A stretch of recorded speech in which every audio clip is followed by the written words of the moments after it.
Hey, I'd like to welcome you to another episode of Mission Matters. My name is Adam Torres, and if you'd like to apply to be a guest on the show, just head on over to missionmatters.com and click on Be Our Guest to Apply.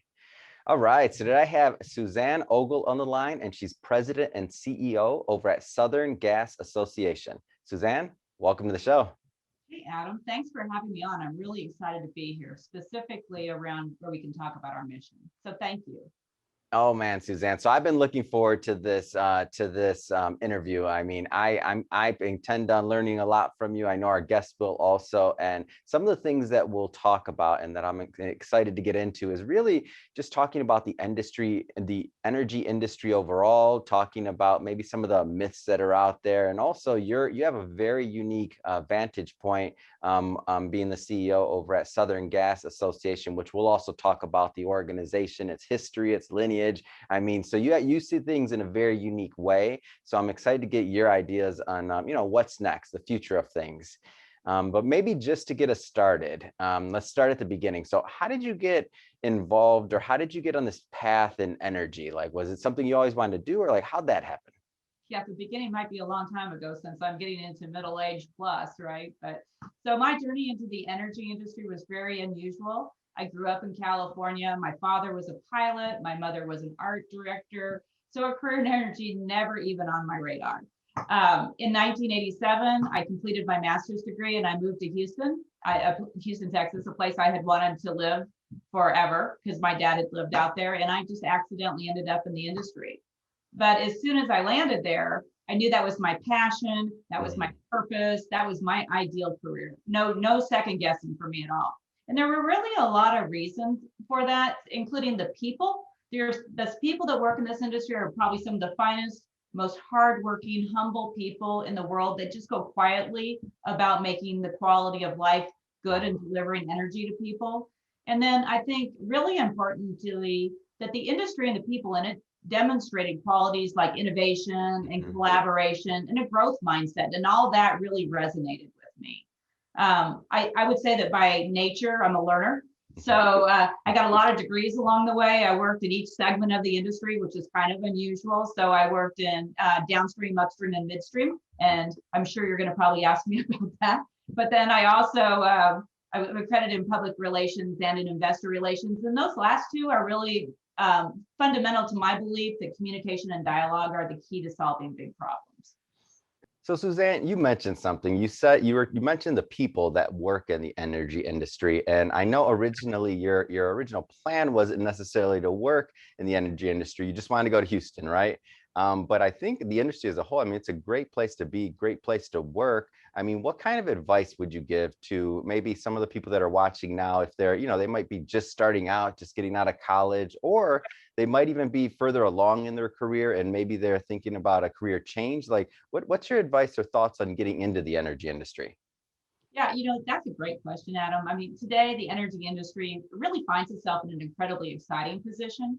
As we're working towards a cleaner and greener future, our industry becomes more innovative, and we're combining traditional fuels and resources with fresh ideas and new technology. And we're really changing the landscape of the industry and how our lives, or actually how we all live our lives. And so when you think about younger people coming in, maybe the millennials or the Gen Z, they have these agile minds, they have some great education, they're creative, they're purpose driven, and that's really the right people to come into the industry. And I kind of reflect back to thinking about a quote from Teddy Roosevelt, and he said that complaining about a problem without posing a solution is called whining, right? What we don't want is whiners. We want people coming in and solving the problem. So you can say you want a cleaner future, or you can come be part of creating that cleaner future. And so for the young people coming in, I say, hey, this is an industry that is a really exciting time for our industry. And they have the benefit of older people who have tons of years of experience of actually running the systems.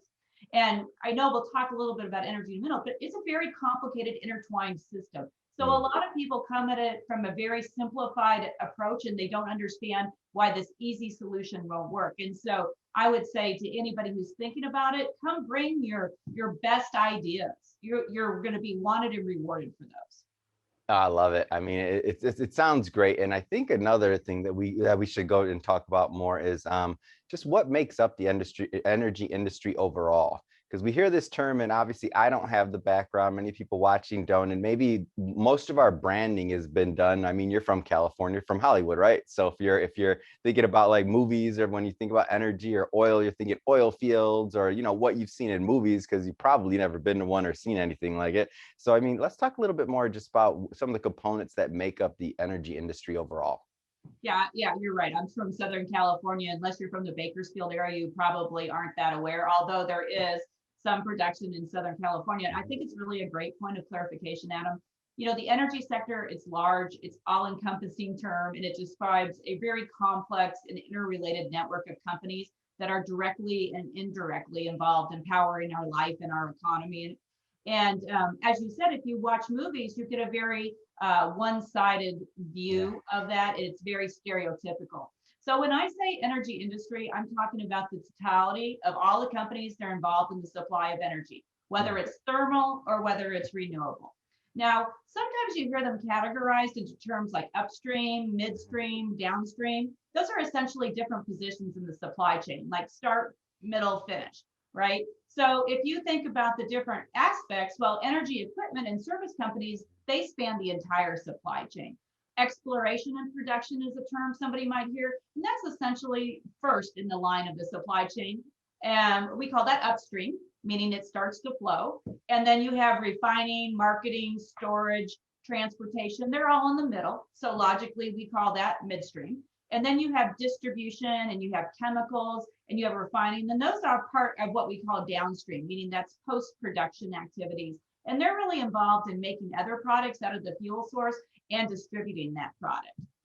I think a misconception that really needs to be corrected is that the natural gas industry is a foe of renewables, and that's just really simply not the case. They are natural partners, and that is because of the affordability and the dispatchability, which means that it's available on demand 24/7. Right. And so those two together work really well to help facilitate this clean energy future that people want. So while I think a lot of people think about energy and they think, oh, natural gas, that's yesterday's energy, that's really not the case. I like to say it's not your grandfather's natural gas. It's really the fuel of the future. That's awesome. Not your grandfather's natural gas. Yeah. So I want to change it up a bit. Let's get into Southern Gas Association and what you're doing there. Maybe just start out with a little bit about the history of the organization. Sure. So it was 1908 when the association started. And at that point, the world was changing. America's southern states, they were bustling with industry. Cities and towns were growing. There was an increasing number of homes and businesses, and they all needed the same thing. That was fuel, right? Yeah. And so their horizon was beckoning for the natural gas industry. And so it was within that exciting air of boundless potential and optimism that 40 men came together in Atlanta at the Piedmont Hotel, and they decided that they could make a positive impact on the natural gas industry. And that was essentially the beginning of the Southern Gas Association. Really, I think that while they saw that they could make a big difference, what they didn't, in fact, know is that they would change history. So the Southern Gas Association has been linking people, ideas, and information for more than 113 years. And that's exciting to be in that place with our mission. I'm the first female CEO or president of the association. Wow. You can see how much the industry is changing. The purpose of the association is to solve and to innovate for both technical and sales problems, and to devise common efforts and common solutions to common problems. So if you were to just summarize our mission, it would be training, sharing best practices, leadership development, networking, not in the terms of, hi, you're my best friend, but in the terms of how do we solve industry problems, right? And we do all of that, and we do it through training, workshops, webinars, conferences, roundtables. Yeah. It's a large association. The name says Southern, but our members are from California to Delaware and into Canada. We have more than 630 corporate members, which means we have hundreds of thousands of professionals that are members of our association through their corporate membership. And these professionals, they all work together in partnership on councils and committees and task force to address the industry's biggest challenges. And those include innovative opportunities, ESG, which is environmental safety and governance, Yeah. pipeline safety, inclusion and diversity, asset management, leadership, and all the other things that really drive an industry forward. Mm. And I see this, and it's like an organization, 100-year-old plus organization, and bringing together this many different people for any industry, not just energy in general, but a lot of different industries. Like these type of organizations really are the backbone of the dialogue and affecting change in a positive manner and getting, the industry to cooperate with each other. Like that's not an easy thing to get this many corporations, to get this many, and especially with something like energy. What do you think is some of the, I don't know, the secret sauce or the thing that just makes the Southern Gas Association so effective? Yeah, that's a great question. We talked earlier about the industry and that all the different aspects of the industry. I Yeah. think one of our secret sauces, I hate to give it away, but listen, we have members from each aspect of those Mm, upstream, downstream, midstream. And I think that's an important aspect of it because the systems are intertwined. And yeah. so you can't look at it in a silo. And so we understand together how things work and intertwine so that you could really affect change and drive innovation. One system influences the other. Mhm. The SGA members, they both operators and suppliers, they come together and they really take off their competitor hats or their peer hats, and they put on a solving problem hat, right? And Mm, so if you look at how do you solve a problem, that's a really big thing, right? So you have to identify the problem and then you have to move along and you have to go through somewhat of a specific way of solving the mhm. problem. And so I think that's the other aspect of it is that they're not closed-minded to what the solution is. They kind of work a process through that solution. So how do you fix it? So Mm, if you look at our members today, they're really doing things like powering pipelines with renewables. They're investing and driving innovation wow. across the industry. They are companies like TC Energy, who's evaluating wind energy projects. They generate the electricity needs for a portion of their pipeline that's zero carbon, right? Where you've got Mm, Energy Transfer and they're powering part of their Permian projects with solar power. And companies across the industry are doing this and they're integrating it, alternative energy sources when it makes sense. And it doesn't always make sense because mhm. sometimes an alternative energy source can be more carbon emitting than a traditional source. So it's that really nuanced understanding of how energy works that allows the members to really make a difference. Yeah, you brought something up just now that I think is big, and when we look at some of the big issues that are out there in energy in general, so we think about like energy, we think about the economy, we think about the environment, and one of the points that you made up or that you brought up, I should say, is that sometimes that a renewable source is going to cause more carbon emission than maybe an alternative. And so some of these like issues that are out there and some of these like what do you see? Because you have a really unique vantage point where you're at because you get to really, I mean, you get to see all three sides, as you mentioned, of the industry. You have a really unique position and access, obviously, to the corporations, the people that are affecting day-to-day change. So like, what are you seeing in your vantage point? Adam, you're 100% right. There are really big industries or issues facing our world today. And really, overall, they fall into three groups the ones that you mentioned: energy, environment, and economy. And so you can go down and you could say climate change, education, energy poverty, gender equality, healthcare, housing, hunger, immigration, land, air, water, population, war, all of that falls into one of those three categories Yeah. overall, I would say. But if you look at modern society, they consume large amounts of fuel. Oh, yeah. Okay. And the energy industry is really crucial. They're crucial to the infrastructure and the maintenance of society as we know it. Mhm. And not only ours, but in all countries, right? It's really impossible to overstate the importance of how we live and what drives our economy. And Mm. it's really that use of fossil fuel and how it's woven into the fabric of our modern society.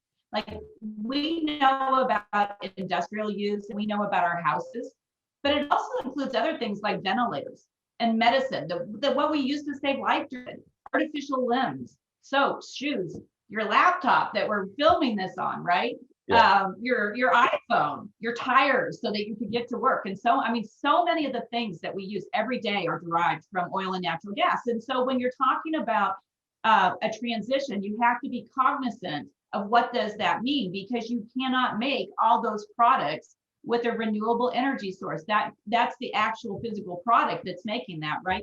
And then if you want to take it a step farther, you can think about the sustainability goals, they call them SDGs from the United Nations. Things like SDG 1, no poverty, right? So access to affordable energy is really the key to ending world poverty. And it's really a paradox, because energy doesn't end poverty, but you can't end poverty without energy. Or SDG 3, right? Good health and well-being. We just talked about the medicine and the opportunity for how we make medical advances, right? And that's impacted by fossil fuel. But we have to see that impact on health in the other countries. And if you look at the judging, or say you judge the life expectancy at birth, right? You see the highest rates in US, Australia, Germany, and Europe, and they have a life expectancy of, I think it's like about 80, close to 80 or over. Well, you see countries with less access to energy, like Africa and industry, and their life expectancy is down in the low to mid 60s.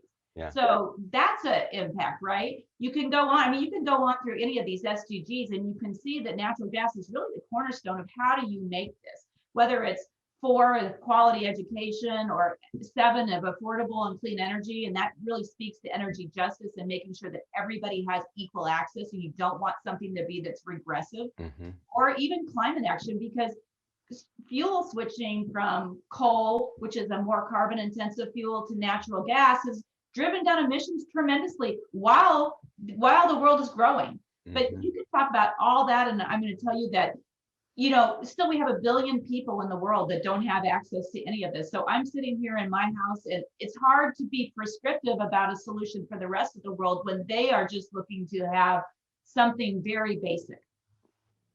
Yeah, it's tricky. It's really tricky. When you talk about the rest of the world and where they're trying to be, and the politics behind. Well, we were able to do it at one point, right? Certain things to advance our society. So completely get it. And this is what amazes me in terms of like great organizations like Southern Gas Association, and being able to facilitate that discussion and to have that history and that lineage, right? So it's not just when you're 100+ years of seeing change in the world and industry, like even just the trust of knowledge and the base and the members that have been, a part of that, probably, I'm guessing, for generations, especially some businesses or some companies that maybe, start family businesses that have still families working within it. I'm sure there's generations of knowledge in the organization. So speaking of the organization, I do want to circle back to it and talk maybe a little bit further. I know you mentioned there's a couple core areas that you work on. For example, training. Maybe let's start there. So tell us a little bit more about the type of training and initiatives that you're working on there. So, like I said, I come from a growth mindset. We really believe that training and curiosity is the key to advancing. And so, like I said, the good news is we have innovation, and we have problems to solve, and we have the ability to solve these problems. And so that is through fostering innovation, making sure that the cultures are good, making sure that we have diversity. So we have training on sustainability, we have training on ESG, we have training on technical things like meeting regulatory compliance. We have training on leadership to make sure that we're really fostering a strong team and culture that is safe. We have, definitely safety is like the core tenet of our industry. We're always focused on that. So our training covers the gamut, right? It's anywhere from technical to leadership to innovating and fostering change to regulation. And so when we talk about another thing that you mentioned earlier, which was sharing best practices and like turning from like competitor to fostering change and innovation in the industry, like I'm just trying to figure this out. Like how does that look? Because I mean, it sounds great, and I know you're pulling it off, because otherwise you wouldn't have this many members. We wouldn't have the history that you have with Southern Gas Association. But what does that look like? Yeah, well, I'm going to go back to what I said initially about why I was drawn to this industry, and that's that collaboration and collegiate way of working. And so when we think about a problem, we think it's not in terms of a problem from operator A or operator B. We see it as a problem for the industry and for the delivering of the product and the safety of it, and ensuring that it's affordable, right? So we believe in lifting all boats. And part of our membership are municipal, cities and states. They're small and they don't have the resources. And so we have larger companies that have additional resources, and we like to make sure that everybody has access to anything that they need to improve their operations, to improve their safety. And we believe it's a unified approach to making sure that we are delivering the best and most reliable and safest product. So when we think about that, again, this is why we have these roundtables. And so somebody could go there and say, oh, hey, listen, I ran into this, and this is, they will then say, oh, I had that problem, or this is how I solved that problem, or oh, you're not as far down that road. So an example of that would be our I&D council, right? So inclusion and diversity. Everybody's on a journey on that. Some people are farther along than other people are. And what we're doing is working together to help everybody get into that journey wherever they are, and then support them on their way. So we're not prescriptive in telling you how you have to do something, but we provide those resources and those ideas and that collaboration, and we have productive and informed dialogue on those topics. And that's really how we drive change. So what, and thank you, that's very helpful, because I like to see how it looks and like behind the doors, what's going on. So thank you for letting us in the kitchen on that one. What's next? Like, what's next for Southern Gas Association? Like, what do you see on the horizon? Like what excites you right now? Well, like I said, this is a really exciting time to be in the industry because there's all kinds of solutions. I think it's also a challenging time to be in the industry because if you look at mainstream media, it's very negative and it gives a very a superficial answer to a very complicated problem. Yeah. And I really believe that you have to have an agnostic approach and you have to move from problem to response, like I said earlier. And so when you identify the problem, which is our climate change and our emissions, right? Well, what's the cause of it? We know what it is and what works and how do you do that? And so you're going to hear people say, we don't want fossil fuel and they're banning natural gas. But is fossil fuel really what you don't want, or do you not want emissions? Because if you don't want emissions, there's lots of ways to get there. And actually fossil fuel is the path to creating negative emissions. So reduce, reuse, recycle is not sufficient. We have too much emissions in the air, right? We have to remove. And natural gas is the path to remove, and that's via renewable natural gas or carbon capture and storage. And there's a lot of ways. So there are people who care about the energy industry and environmental policy, and all of us do, right?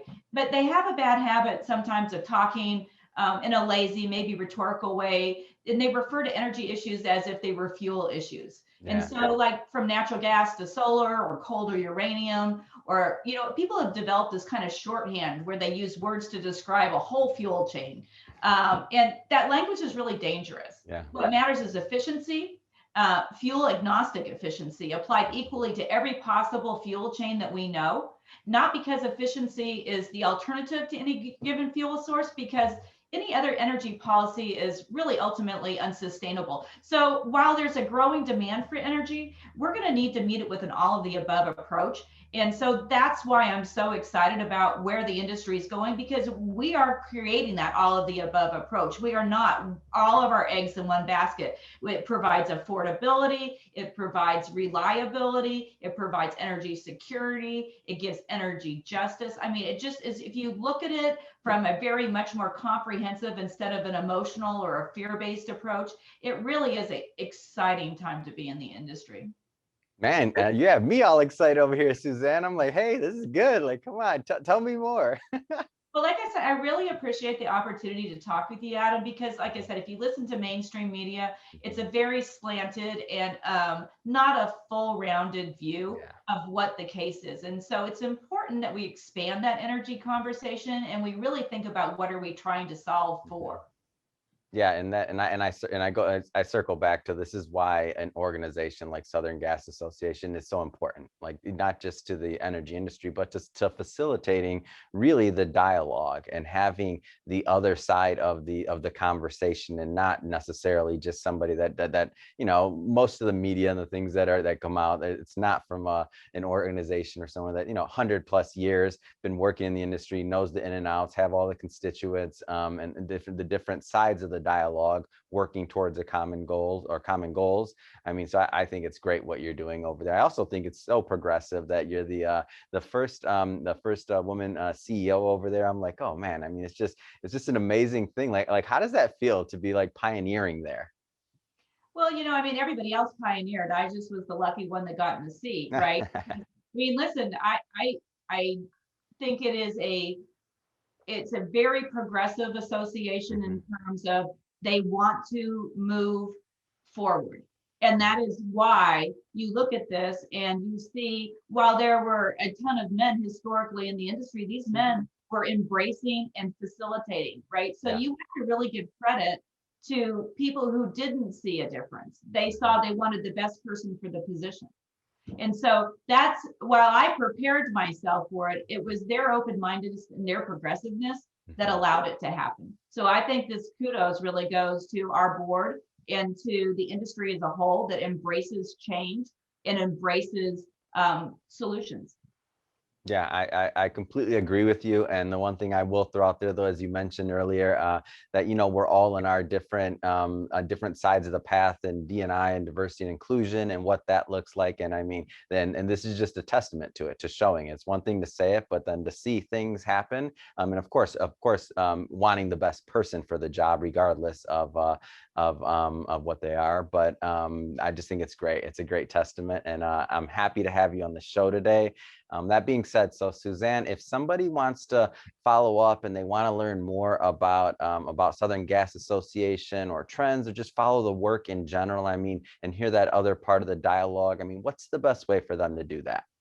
Absolutely. Adam, thank you for thank you for having me on here today. So you can find us at www.southerngas.org. If you want to learn more, we have classes that are natural gas champion classes that really talk through the whole spectrum, and they help you understand and dispel myths, right? So those are available to anybody, members or non-members, and you could always reach out to our member services at southerngas.org, and we can help you. If you have a question, I encourage you to reach me directly. You can reach me on LinkedIn. We're on Facebook, we're on LinkedIn, and Instagram, and a few other things that are a little bit younger than me. I know we're not on TikTok. That's where I know we're not. But I welcome any questions directly. Uh-oh, we're gonna have to get you a TikTok channel. We'll talk about that one offline in a moment. But just wanted to say again, thank you, Suzanne, for coming on the show. And to the audience, as always, thank you for tuning in. Hope you got a lot of value out of this. Hope you learned a lot. I sure did. If you did, don't forget, hit that subscribe button. We definitely want you to be a return viewer and return listener. And Suzanne, it's really been a pleasure. Thank you again for coming on the show. Thanks, Adam. And I just want to say, whoever listened to this, I appreciate your open mindedness and taking time to explore different ideas.